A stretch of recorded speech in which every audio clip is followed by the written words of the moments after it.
प्यारे दर्शकों नमस्कार। आइए नजर डालते हैं हमारे प्यारे राज्य हरियाणा की तमाम बड़ी खबरों पर। वीडियो शुरू करने से पहले कमेंट बॉक्स में जय हिंद लिखकर हमें सपोर्ट करें। तो चलिए शुरू करते हैं। हरियाणा की नई दिशा के शिल्पकार मुख्यमंत्री नायब सिंह सैनी का संघर्ष, संकल्प और विकास मॉडल। हरियाणा की राजनीति में कुछ चेहरे ऐसे उभरते हैं जो केवल सत्ता तक सीमित नहीं रहते, बल्कि अपनी कार्यशैली, सादगी और जनसंपर्क के कारण लोगों के दिलों में अलग पहचान बना लेते हैं। ऐसा ही एक नाम है हरियाणा के मुख्यमंत्री नायब सिंह सैनी का।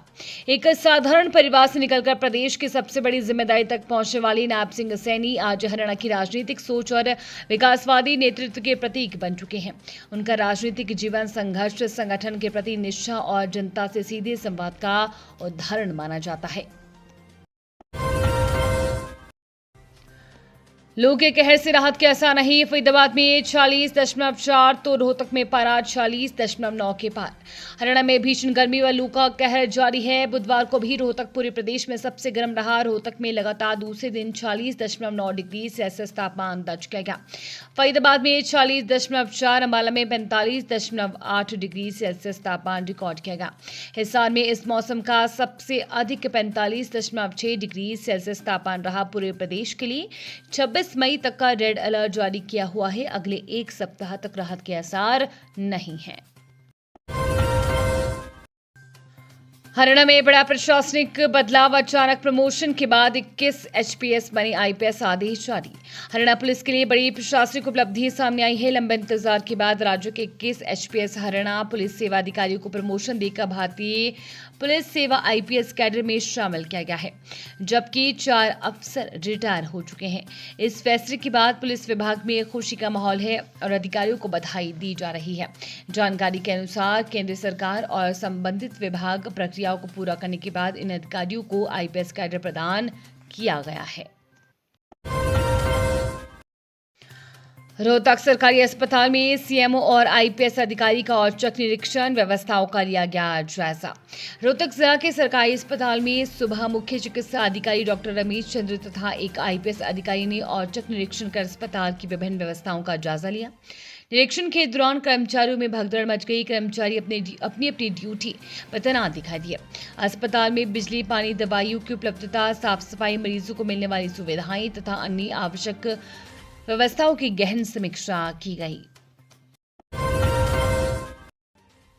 यूएचबीवीएन ने 33 केवी सब स्टेशनों पर दिए सरप्राइज मॉक ड्रिल के आदेश। सुरक्षा तैयारियों की होगी जांच।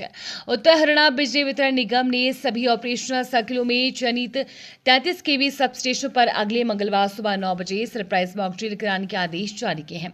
इस अभियान का मुख्य उद्देश्य गर्मी और मानसून के दौरान बिजली व्यवस्था को सुरक्षित, मजबूत और बिना रुकावट बनाए रखना है। विश्व स्तरीय बनी गुरुग्राम की सनात रोड वर्ल्ड अर्बन फोरम में मिला वैश्विक सम्मान। उद्योग विहार की सनात रोड को कभी तंज में अनाथ रोड कहा जाता था। आज यही सड़क बाकू में वर्ल्ड अर्बन फोरम में वैश्विक मॉडल बनकर चमकी है। सड़क के कायाकल्प को WFAUIA 2030 अवार्ड के तीसरे चक्र में कैटेगरी 5 ग्रीन और ओपन स्पेस तक पहुंच में हाई कमेंडेशन से सम्मानित किया गया। यह सम्मान समानता आधारित स्ट्रीट डिजाइन और सस्टेनेबिलिटी के लिए मिला है। अंबाला छावनी का आजादी की पहली लड़ाई का शहीद स्मारक बनेगा। राष्ट्रभक्ति को प्रेरणा स्थल, मुख्यमंत्री सैनी।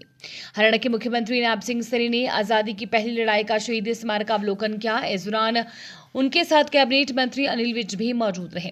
सीएम सैनी ने कहा कि अंबाला छावनी में 1857 के प्रथम स्वतंत्रता संग्राम की गौरव गाथा को समर्पित आजादी की पहली लड़ाई का शहीद स्मारक देशभक्ति, शौर्य और बलिदान का अद्भुत प्रतीक होगा।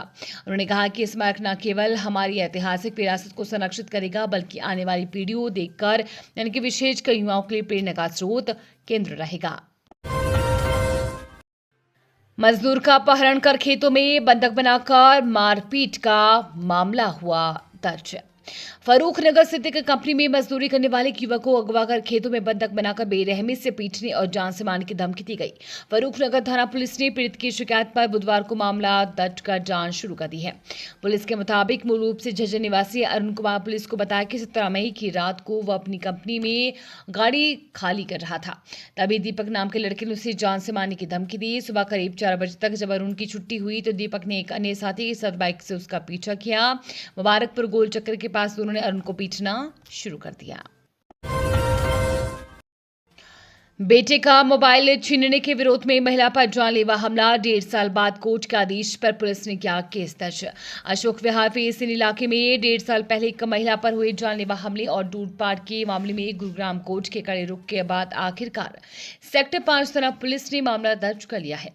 पीड़ित महिला ने पुलिस आयुक्त से लेकर स्थानीय थाने तक न्याय की गुहार लगाई थी, लेकिन जब कोई सुनवाई नहीं हुई तो उसने अदालत का दरवाजा खटखटाया। JMIEC उदिति मित्तल की अदालत ने मामले पर कड़ा संज्ञान लेते हुए पुलिस को तुरंत मामला दर्ज करने के आदेश दिए, जिसके बाद पुलिस ने भारतीय न्याय संहिता की विभिन्न धाराओं में मामला दर्ज कर जांच शुरू की है।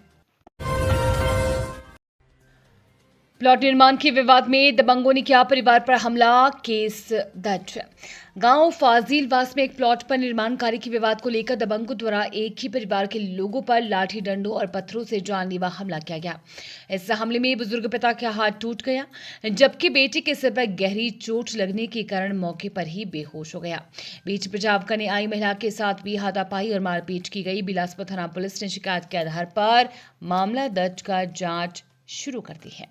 ये थी आज की फटाफट खबरें। हम मिलेंगे अगले बुलेटिन में, तब तक के लिए धन्यवाद और जय हिंद।